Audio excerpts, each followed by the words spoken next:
네, 이제 설교하겠습니다. 하나님의 언약적 사랑을 기억합시다는 제목으로 설교합니다. 나무엔이라는 CCM 가수가 불렀던 선한 능력으로라는 찬양을 아십니까? 이 찬양은 원래 독일 찬송가에 수록된 곡입니다. 그리고 본헤퍼 목사님이 작사한 곡입니다. 본헤퍼 목사님은 히틀러 암살 계획에 동참했던 그런 목사님이십니다. 영화 작전명 발키리, 여러분 아실 겁니다. 바로 이 내용입니다.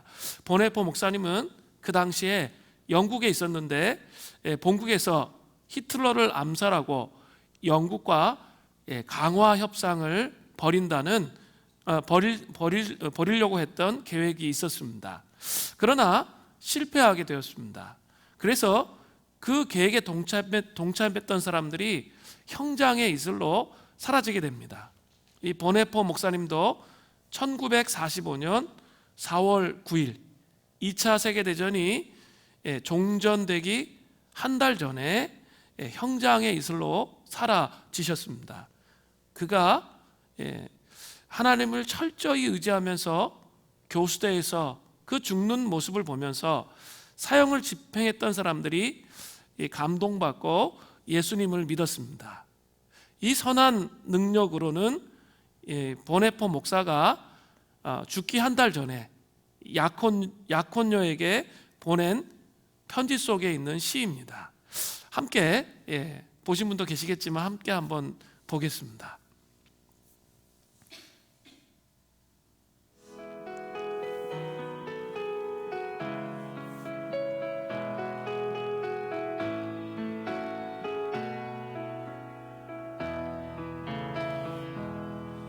Von guten Mächten treu und still umgeben, behütet uns das wunderbar.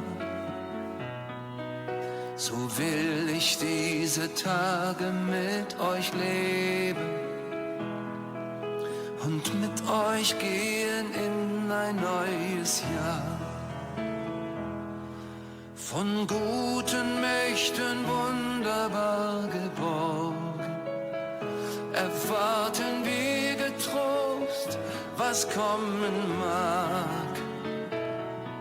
Gott ist mit uns am Abend und am Morgen und ganz gewiss an jedem neuen Tag. Noch will das Alte unsere Herzen quälen, noch drückt uns böser Tage schwere Last. Ach Herr, gib unseren aufgescheuchten Seelen das Heil, für das du uns bereitet hast. Von guten Mächten wunderbar geborgen, erwarten wir getrost, was kommen mag. Gott ist mit uns am Abend und am Morgen und ganz gewiss an jedem neuen Tag. Lass warm und still die Kerzen heute flammen, die du in unsere Dunkelheit gebracht. Für wenn es sein kann, wieder uns zusammen. Wir wissen es, dein Licht scheint in der Nacht. Von guten Mächten wunderbar geborgen, erwarten wir getrost, was kommen mag.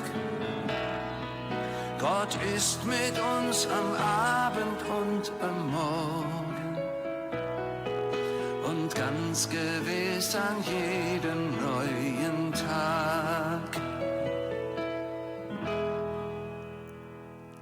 사랑하는 우리 성도 여러분, 정말 감동이 되지 않으십니까? 저는 이번 한 주간 이 찬양을 듣고 또 들었습니다. 지금 우리가 처한 상황과 딱 맞는 그런 찬양이 아닐까 하는 생각이 듭니다.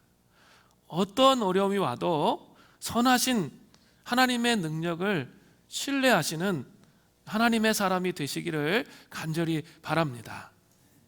이렇게 할 수 있는 근거는 성경에 나타난 하나님의 언약적 사랑을 기억할 때만 그렇게 할 수 있습니다. 오늘 본문에 나타난 다윗의 이 두 편의 시도, 그 중심에는 그 언약적 사랑을 기억하는 것, 그것이 흘러가고 있습니다. 함께 살펴보겠습니다. 먼저 시편 12편 13편에서 다윗의 절박한 상황을 좀 살펴보고자 합니다.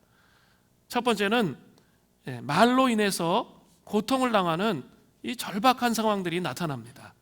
시편 12편 1절입니다. 여호와여 도우소서. 경건한 자가 끊어지며 충실한 자들이 인생 중에 없어지나이다. 다윗은 하나님께 간절히 도와달라고 탄원합니다. 이 땅에 경건한 자와 충실한 자가 끊어지고 인생 중에 계속 없어지고 있기 때문이라고 말하고 있습니다. 경건한 자는 히브리어로 하시드인데, 이 하나님의 언약적 사랑, 자비, 친절, 은혜 다 같은 말이에요. 을 뜻하는 헤세드라는 히브리어에서 나온 말입니다. 이 말은 신앙심이 깊은 자라는 뜻이 있습니다. 또 충실한 자는 영어 성경을 보니까 더 페이스풀스, 페이스풀입니다. 이 단어도 하나님의 언약적 사랑에 충실한 자라는 뜻입니다. 그런데 이러한 사람들이 끊어지고 있다고, 없어진다고 다윗이 탄식합니다. 그리고 심각한 것은 오히려 혀로 범죄하는 자들, 이 악한 자들이 세상 가운데 너무나 많아지고 있다는 거예요. 시편 12편 2절을 보세요. 그들이, 악인들이죠, 이웃에게 각기 거짓을 말하며 아첨하는 입술과 두 마음으로 말하는도다. 혀로 범죄하는 거짓을 말함이 본문에 어떻게 드러납니까? 아첨하는 입술이란 단어가 나오죠. 달콤한 말로 속여 이 판단을 흐리게 하는 것으로 드러나요. 또 두 마음으로 말한다, 이렇게 돼 있죠. 속으로 이 거짓말인 것을 알면서도 자신의 이득을 얻기 위해서 말하는 것을 말하는 거죠. 이 거짓을 말함이 아첨하는 입술과 두 마음으로 말하는 것으로 드러나는 거죠. 야고보서 3장 4절부터 6절을 보십시오. 이렇게 돼 있어요. 또 배를 보라. 그렇게 크고 광풍에 밀려가는 것들을 지극히 작은 키로서 사공의 뜻대로 운행하나니 이와 같이 작은 지체로되 큰 것을 자랑하도다. 혀에 대해서 말하는 거죠. 보라, 얼마나 작은 불이 얼마나 많은 나무를 태우는가. 혀는 곧 불이요 불의의 세계라. 혀는 우리 지체 중에서 온몸을 더럽히고 삶의 수레바퀴를 불사르나니 그 사르는 것이 지옥불에서 나느니라. 혀가 권세가 있다는 거예요. 그래서 말을 어떻게 하느냐에 따라서 사람을 죽일 수도 있고 살릴 수도 있는데, 악한 말은 다 어디서 나오는 거예요? 지옥불에서 나는 거죠. 작은 것이지만 한 사람의 인생을 망칠 수 있고 깨트릴 수가 있다는 거예요. 우리는 이 코로나 바이러스 19 사태를 통해서 보고 있잖아요. 신천지들을 통해서 보고 있잖아요. 그들이 정말 간교하게 사람들의 필요를 잘 맞춰가면서 사탕 발림으로 물질과 시간을 투자해서 잘 해주고 막 그렇게 하는 것들이 오늘 본문에 나오는 아첨하는 말, 두 마음으로 말하는 것, 뭐 그런 것이 아닐까요? 그렇게 말하니까 사람들은 이 진리에 대한 확고한 이 기준이 없다 보니까 미혹되는 거죠. 그냥 사랑해주고 잘해주니까 거기에 그냥 넘어가 버리는 그런 그리스도인들이 얼마나 많았는지 지금 보여지고 있습니다. 그죠? 어제 코호트 격리를 했죠. 근데 한마음 아파트 이 전체 코호트 격리를 했잖아요. 거기 얼마나 많은 35세 미만의 그 청년들이 그 신천지에 빠져 있는지 보여지고 있잖아요. 특별히 교회 다니는 사람들을 집중적으로 공략하잖아요. 교회는 청년들이 텅텅 비어가고 있는데 신천지라는 이단의 그 진리가 아닌 그 미혹으로 사람들을 휘젓고 있는 곳에 너무나 많은 청년들이 그곳에 들어가 있는 것을 바라볼 때, 그 혀의 권세로 그렇게 들어가 있는 것을 바라볼 때 너무나 가슴이 아픕니다. 또 신천지 사건으로 인해서 교회, 예배 이런 단어가 계속 나오고 있어요. 그리고 그 단어가 너무나 중요한 단어인데 신천지로 말미암아 땅에 떨어진 것처럼 그렇게 느껴집니다. 저는 이 사태가 끝난 후에 사람들의 입에서 교회, 예배를 부정적으로 생각할 가능성에 대해서 생각해 보면서 또 한쪽으로 가슴이 너무 아파요. 이게 너무나 중요한 단어인데 그 단어들이 부정적인 것으로 사용되고 있는 것은 아닌지 생각해 봅니다. 그래서 시편 기자 다윗은 탄식하면서 그 상황 가운데에서 여호와여 도우소서 그렇게 탄식하며 기도합니다. 두 번째, 시편 13편 1절 2절을 보면 그 상황도 만만치 않아요. 생명의 위협을 느끼는 아주 절박한 상황입니다. 시편 13편 1절부터 2절을 또 보세요. 여호와여 어느 때까지니까 나를 영원히 잊으시나이까? 주의 얼굴을 나에게서 어느 때까지 숨기시겠나이까? 나의 영혼이 번민하고 종일토록 마음에 근심하기를 어느 때까지 하오며 내 원수가 나를 치며 자랑하기를 어느 때까지 하리이까? 이 어느 때까지, how long, 영어로 how long, 아주 탄식하는 고백이 무려 본문에 4번이나 반복됩니다. 정말 답답하고 절망적인 다윗의 상황을 잘 표현하고 있습니다. 하나님께서는 다윗을 잊으신 것 같아요.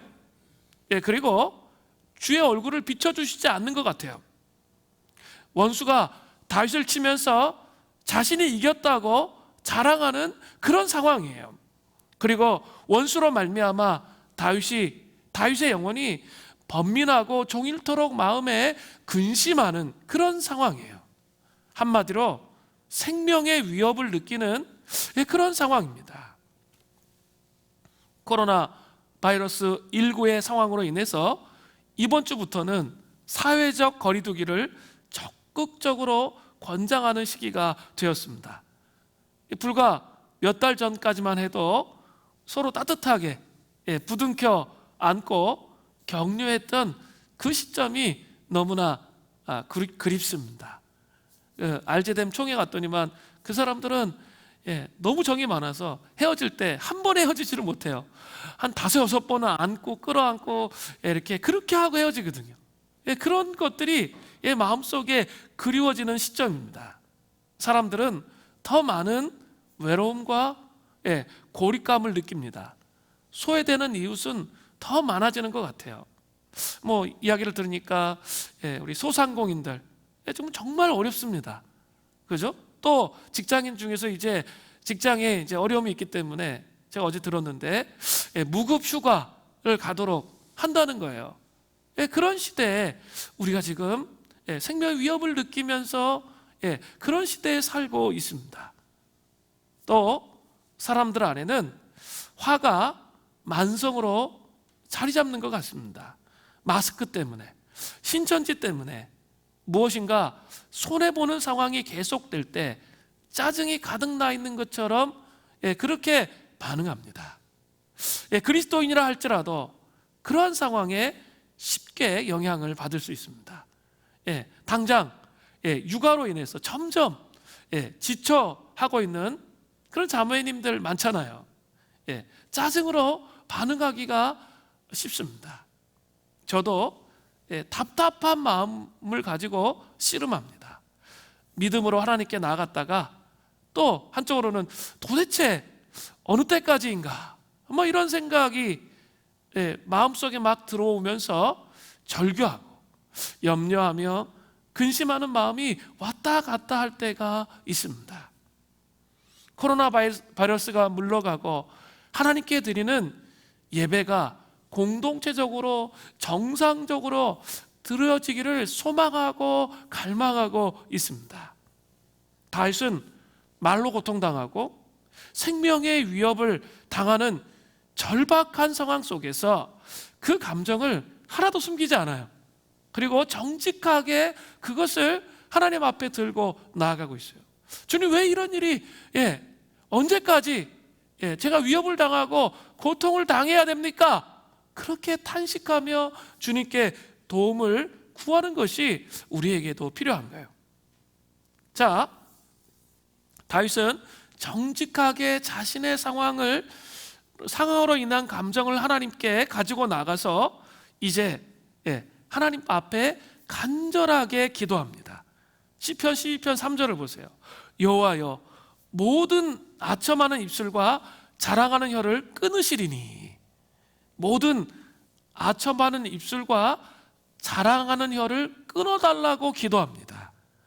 다윗이 그렇게 기도할 수 있는, 그렇게 기도한 이유가 무엇입니까? 시편 12편 4절이죠. 악인들이 말하기를 우리의 혀가 이기리라, 우리의 입술은 우리의 것이니 우리를 주관할 자 누구리요 함이로다.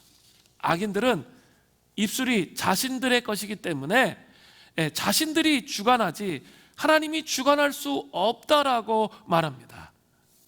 잘 생각해 보세요. 그리스도인들은 결코 막말할 수가 없어요. 우리가 주의 성전이잖아요. 성령님께서 우리를 주장하시잖아요. 욕할 수가 없다는 거예요.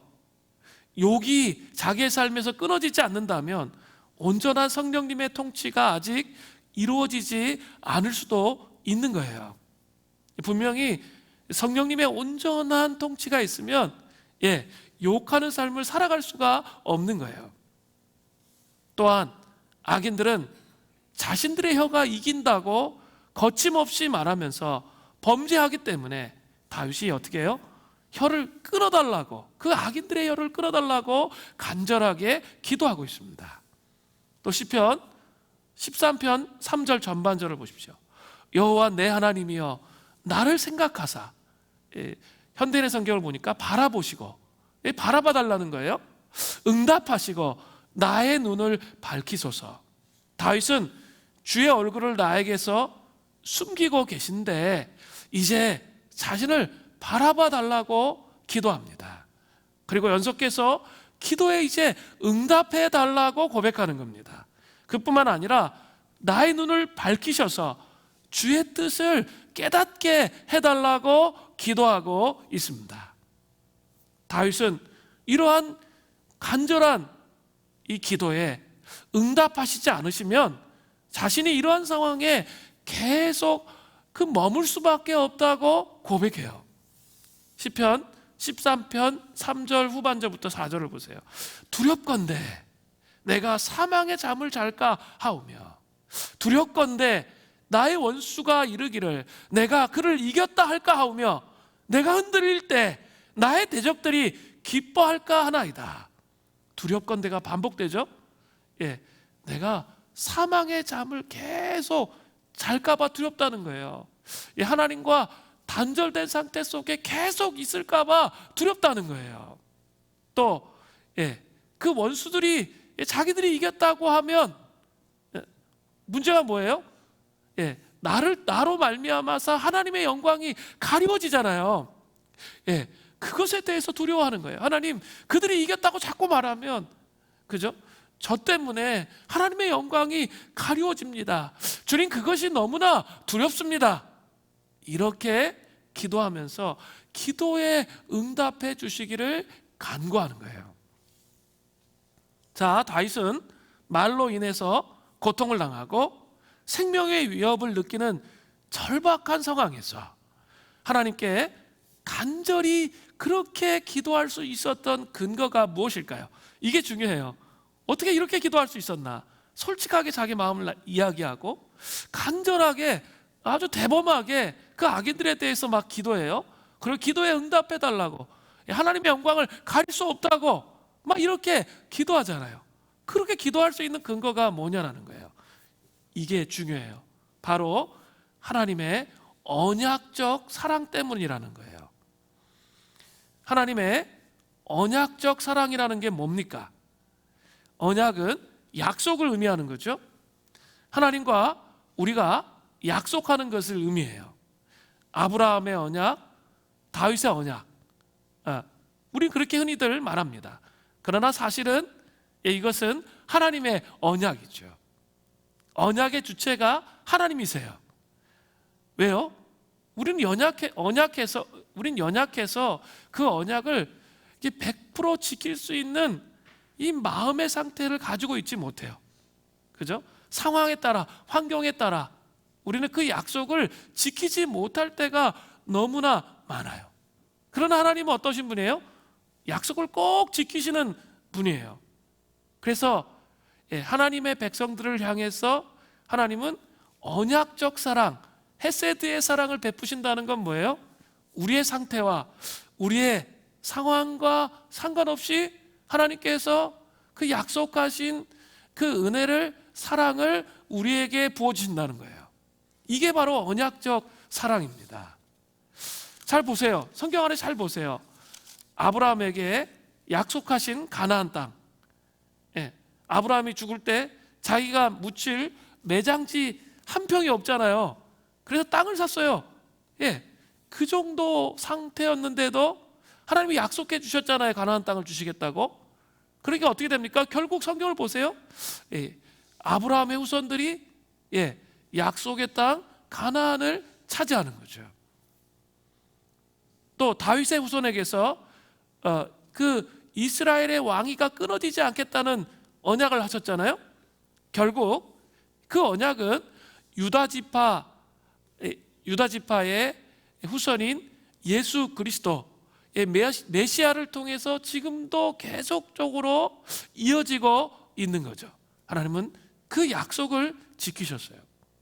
그 이스라엘 왕들의 상황과 상관없이 그 언약을 지키셨다는 거죠. 주중에 나라와 민족을 위한 기도회 하고 있는데 에스라서를 보고 있습니다.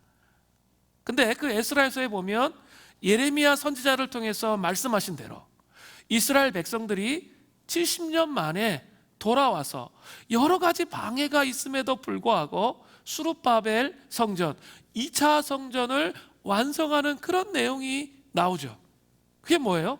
하나님 약속하신 것, 예레미야 선지자를 통해 약속하신 것을 반드시 이루신다는 거예요. 신약으로 가면 모든 언약은 예수 그리스도께 집중됩니다.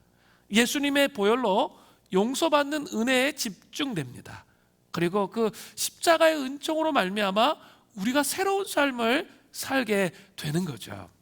이게 어떤 의미가 있을까요? 좀 살펴보려고 해요. 창세기 1장 26절부터 28절에 보면 이런 말씀이 나와요. 하나님이 이르시되 우리의 형상을 따라 우리의 모양대로 우리가 사람을 만들고 그들로 바다의 물고기와 하늘의 새와 가축과 온 땅과 땅에 기는 모든 것을 다스리게 하자 하시고, 하나님이 자기 형상 곧 하나님의 형상대로 사람을 창조하셨어요. 하나님이 그들에게 복을 주시며, 이 복을 주시며의 밑줄을 그으세요. 하나님이 그들에게 이르시되 생육하고 번성하여 땅에 충만하라, 땅을 정복하라, 바다의 물고기와 하늘의 새와 땅에 움직이는 모든 생물을 다스리라. 이 다스리라의 밑줄을 한번 그어보세요. 하시니라. 하나님은 사람들을 창조하신 다음에 다스리라는 명령을 주십니다. 그런데 무언가 사람들이 다스리기 전에 하신 일이 있어요. 그게 뭘까요? 복을 주시는 거죠. 그게 중요해요. 복을 주시는 거예요.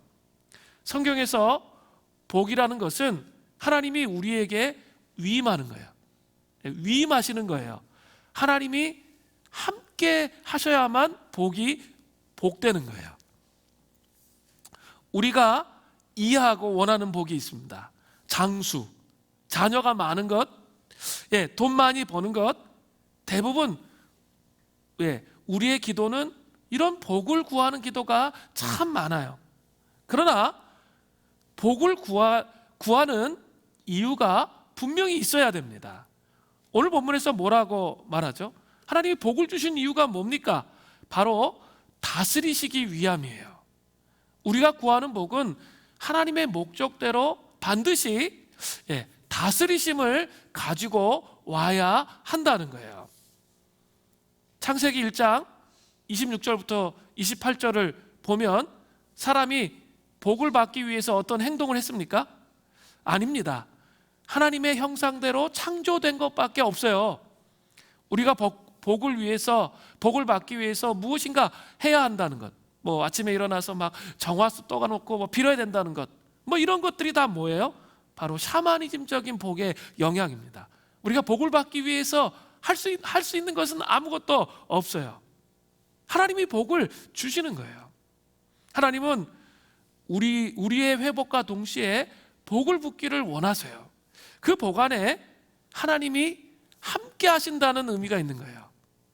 자, 그래서 그가 손을 대는 것마다 형통케 하시고 하나님의 통치와 다스리심을 이 땅에 가지고 오게 하는 것, 그게 복과 연결되어 있는 거예요. 그죠? 세상의 복과 성경의 복이 다른 거예요. 하나님의 통치와 다스리심이 이 땅에 오게 하는 게 복이라는 거예요.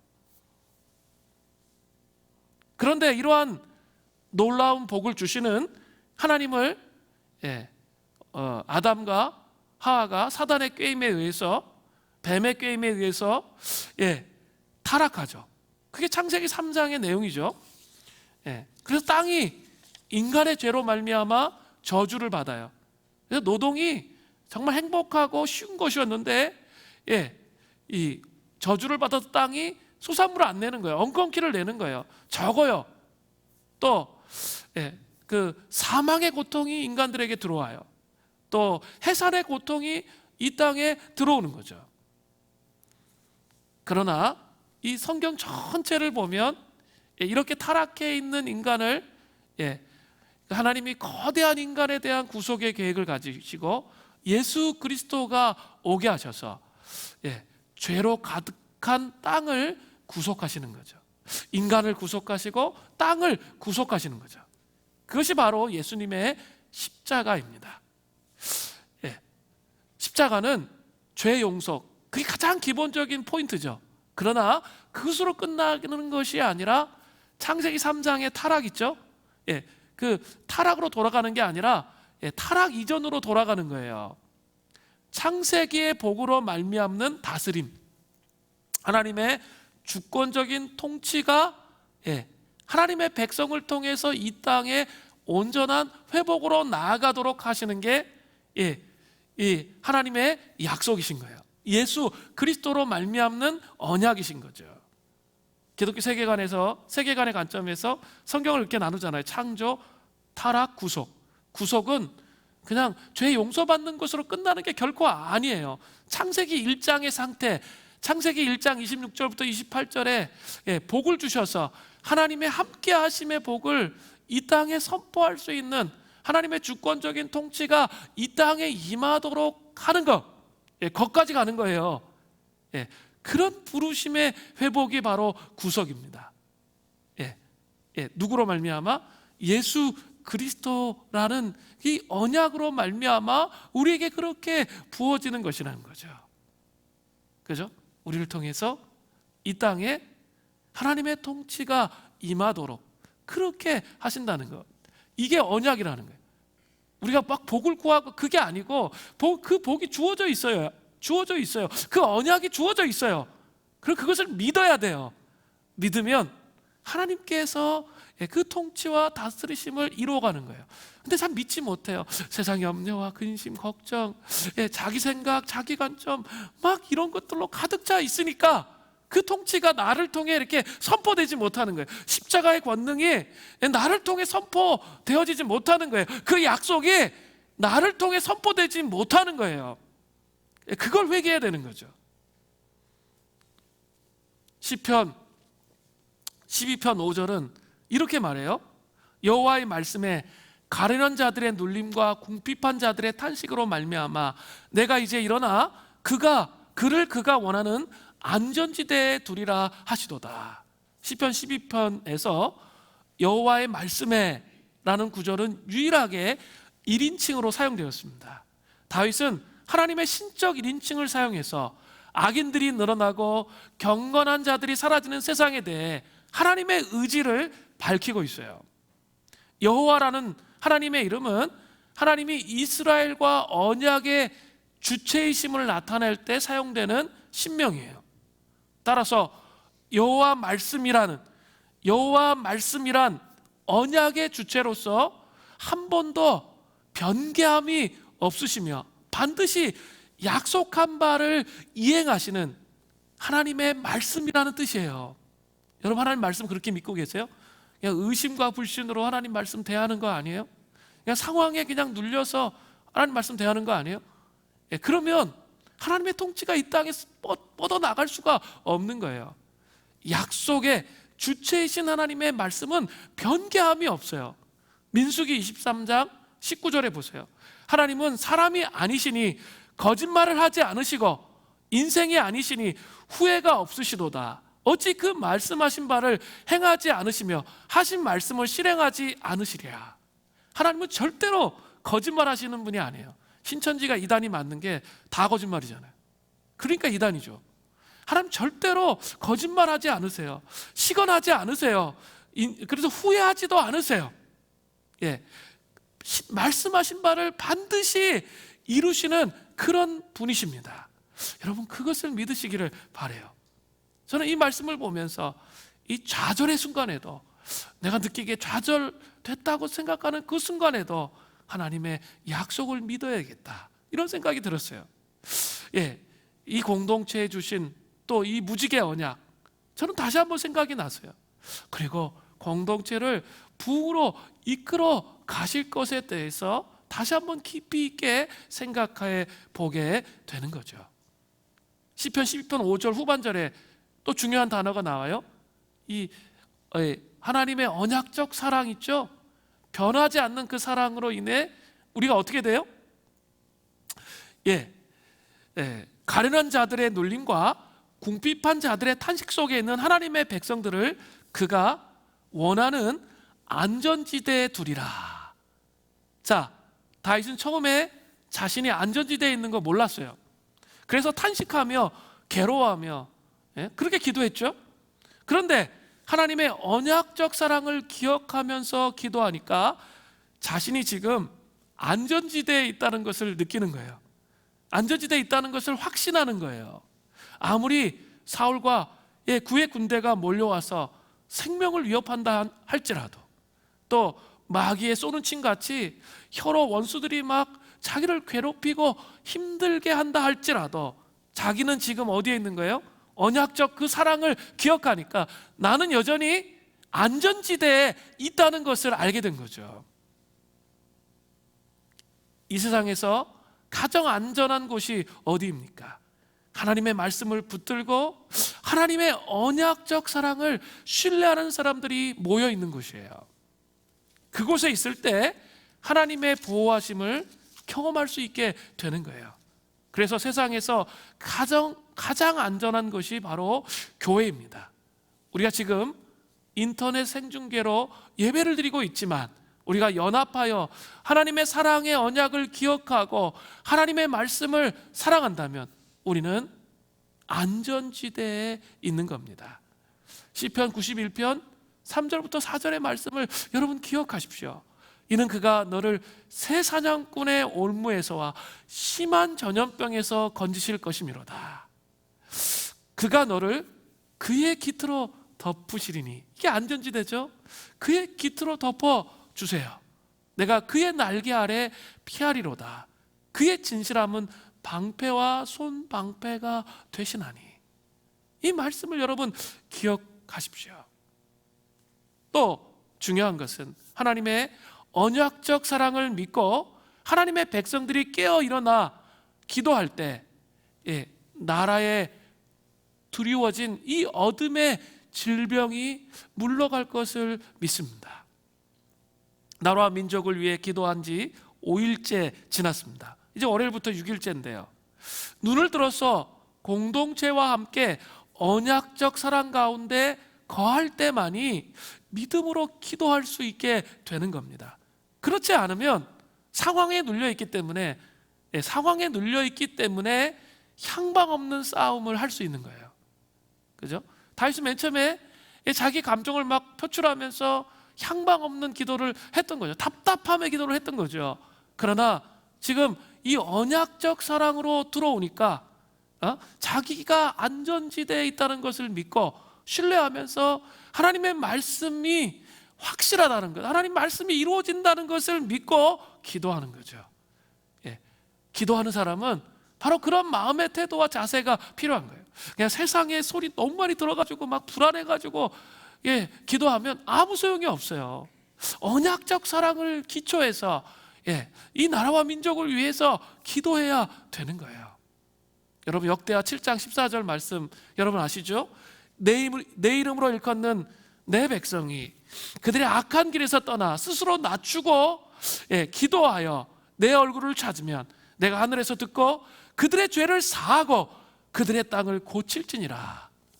정말 우리가 겸비하여 기도하며 하나님께서 이 재앙이 물러갈 수 있도록 하나님께서 역사하신다는 이 사실을 기억하시는 은혜가 있기를 바랍니다. 여기서 한 가지 더 생각해 보아야 할 것이 있습니다.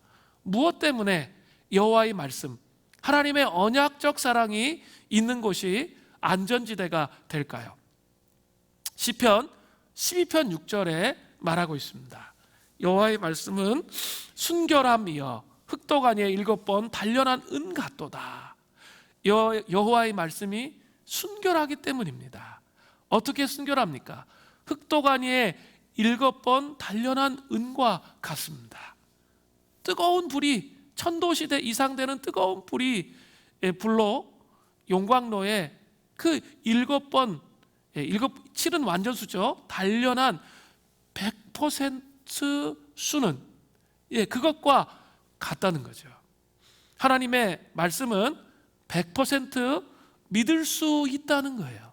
여러분 수능과 같은 단련된 이 수능과 같은 하나님의 말씀을 여러분 100% 믿으셔야 돼요. 마음속에 있는 이 불순물들을 좀 다 제거하고 100% 신뢰할 때 우리가 안전지대에 있다는 것을 믿게 되는 거예요. 또 여러분 엑기스 아시죠? 100% 순수해서 원액 조금만 넣어도 정신이 번쩍 들게 하는 그런 것들 있죠? 맛이 강렬한 하나님 말씀 그거와 같아요.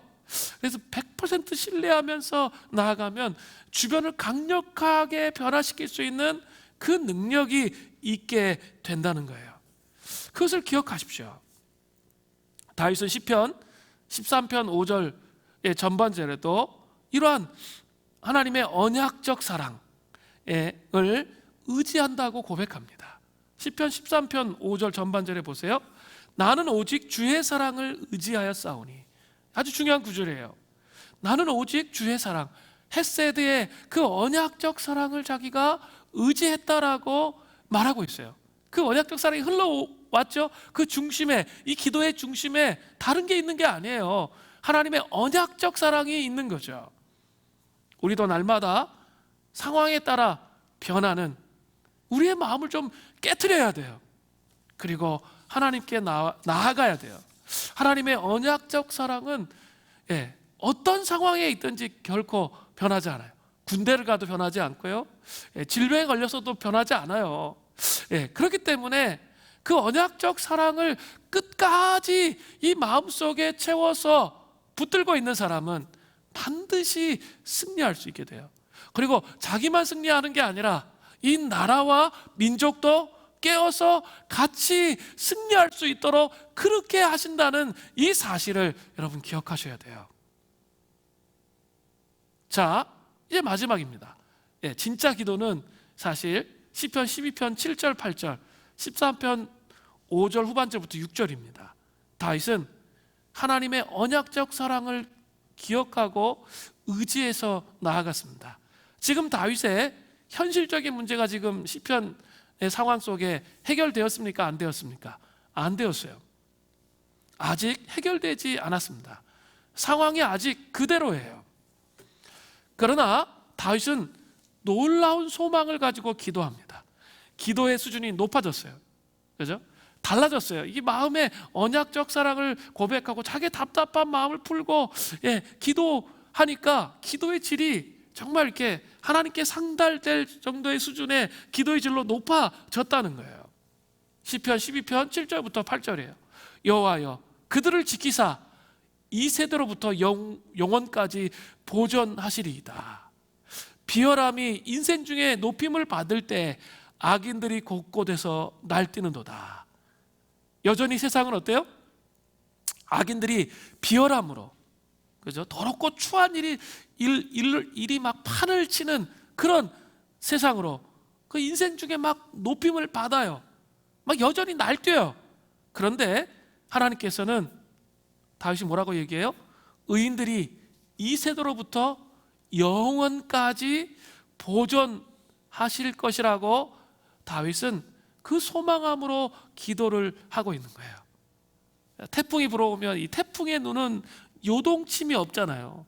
그죠? 그런 것처럼 막 세상이 막 요동치고 난리를 치는데도 그 헤세드의 사랑, 이 언약적 사랑을 기억하며 하나님 앞에 서 있을 때 우리는 영원까지, 이 세대로부터 영원까지 하나님께서 우리를 지켜주실 것을 믿는 거죠. 그래서 우리가 다른 사람들에게도 이 헤세드의 사랑을 나누는 거죠.